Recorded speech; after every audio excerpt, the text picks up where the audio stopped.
Welcome back to Adventure Built. My name is Kelly. I'm Trevor. And today we are installing a auto start feature on Trevor's 4Runner.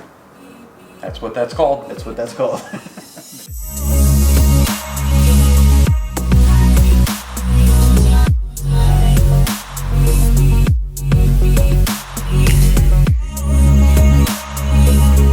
My wife wanted a vehicle that was a little nicer when we were shopping. We looked at the Limited. However, the Limited, we actually had to remove things to make it more off-road capable, and I didn't want to do that. I thought it would be easier to add some nicer aftermarket accessories that aren't even really available from the factory 4Runners. So this is one of the upgrades that I'm going to give her for Christmas.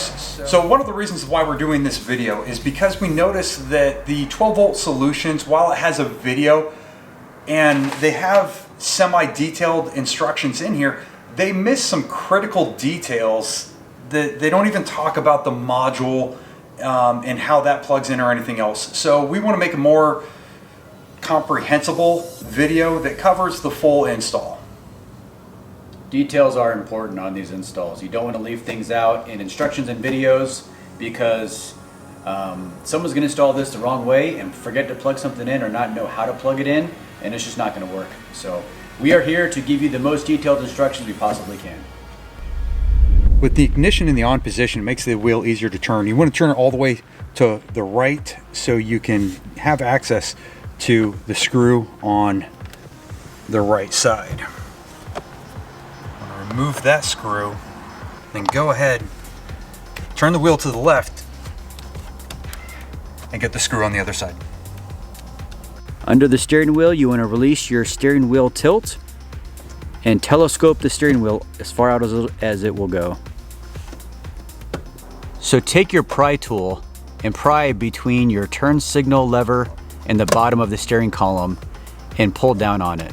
It's going to make some cracking noises. It's going to make you feel like you're breaking something, but the panels are all made to come apart, just like that.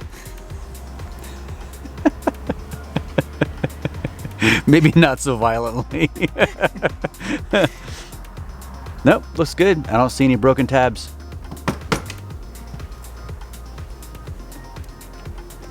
All you're doing is pulling down on the lower kick panel underneath the steering column to give yourself some clearance so you can work. And when pulling out your panel there, be sure to disconnect those two wires to give yourself plenty of room and space.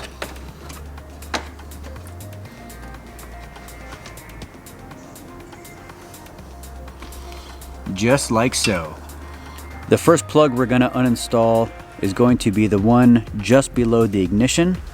It is a large white colored plug, and of the two harnesses, we're going to take the block of the very large harness with the lateral pins and plug the one end of the harness into the factory plug, and then the aftermarket harness into that plug. Now we're going to take this wire and we're going to run it down the dash all the way to the floor.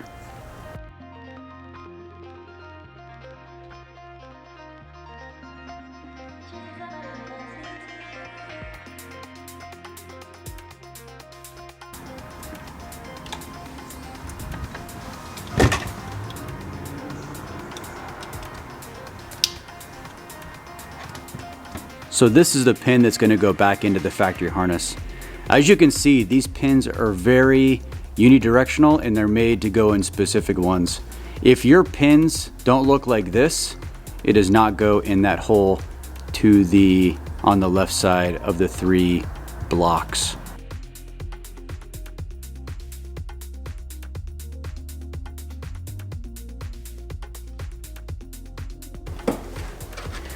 So now that we have the plugs all inserted into the proper receptacles, now we're going to feed the rest of the wire harness down through the back of the dash towards the OBD sensor.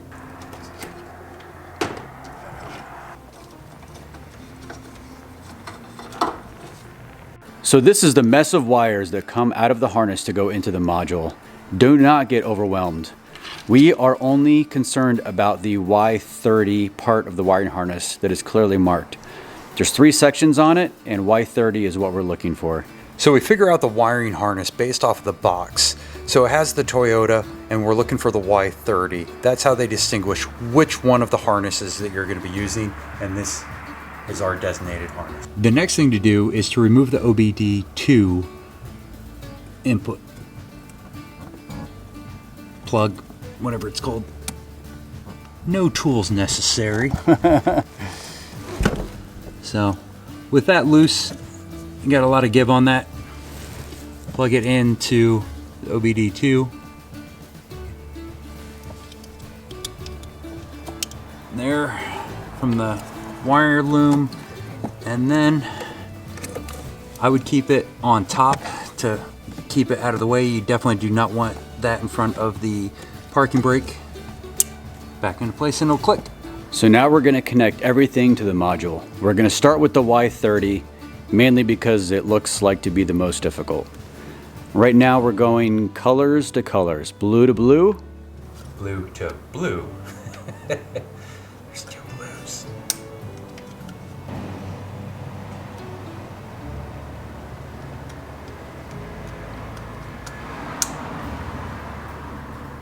And now we're just plugging ports in where they fit now. I doubt it'll go across the whole thing. And apparently it does. We've gotten all the Y30 connections to the module done. So this is the large plug that came from the ignition. There's only one place it can go. We've got everything connected to the module, and now we're just tucking everything nicely. We're going to tuck it up, and then we're going to zip tie the module to one of the harnesses that go across the dash. Take your time here. You don't want to pull anything, loosen any connections. Just make sure you get it tucked away nicely, cleanly, without causing any damage. Before we put all this stuff back together, we're going to program the system and test it. That way we don't have any misconnections. Step 1, turn key to on position. Step 2, wait. LED 1 will turn solid green for 2 seconds. Step 3, turn key to off position. Step 4, start vehicle for 15 seconds. Step 5, press and hold the brake pedal.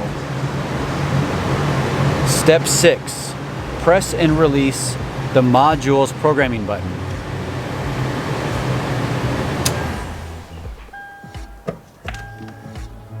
Now, what are you doing? It says start the vehicle for 15 seconds. Oh, it doesn't say shut it off. No. Wait, and what button on the fucking module's program? God damn it. Bear with us. We're really trying to work through this.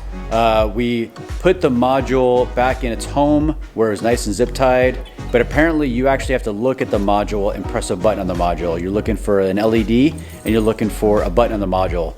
So do not put it away. It needs to be out in the open, and everything needs to be set before you tuck everything away. Like I said, the details and the directions are precious. We were able to get the system to work, however, it did not go quite as the directions say they will. One of the initial LED lights did not come on, and it worked, but we kind of basically skipped that part. So this is what we did. We turned the key to the on position. We waited for the LED light to turn green for 2 seconds, however, it never did. So then we turned the key to the off position. Then we started the vehicle for 15 seconds.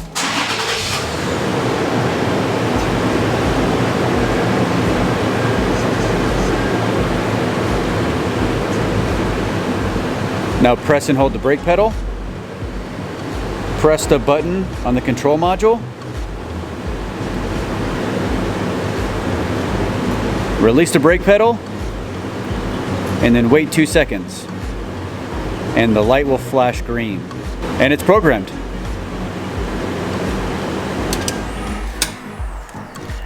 All right, so now we're gonna test it. We're gonna press the button 3 times and see if it works. Lock button 3 times. There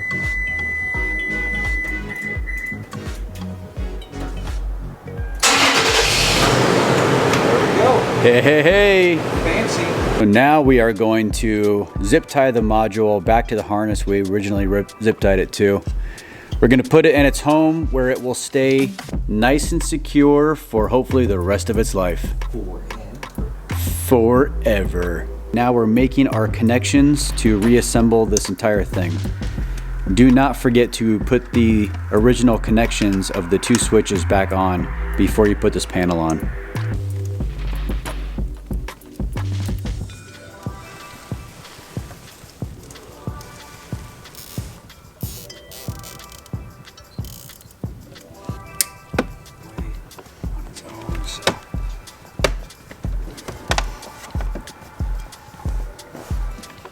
Like if you plan on ever putting a trailer.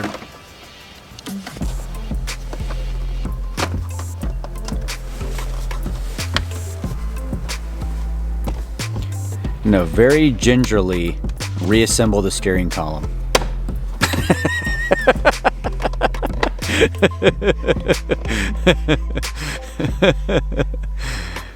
I repeat, gingerly reassemble the steering column. And last but not least, do not forget the 2 screws that go into the steering column behind the steering wheel. Do hold that in. A couple more things. We talked about hitting the lock button 3 times to start it. However, what we didn't talk about is how to stop it.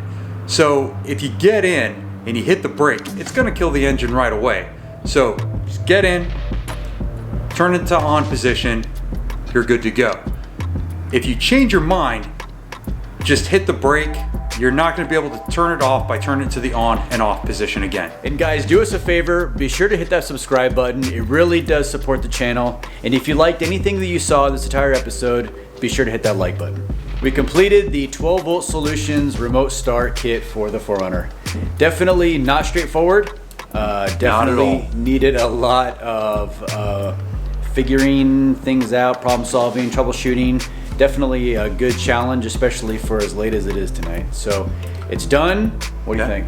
All in all, it works as advertised. So, I mean, it's a win, but it's kind of bad for a manufacturer to not have detailed instructions on their website. I mean, when they do not talk or show anything in the module on the instructions or videos, it seems like a big miss to me. Yeah, but we improvised, we conquered, and now it works. It's all that matters, really. Yeah, so, that's all that matters. Yeah, great job. Woohoo! High five!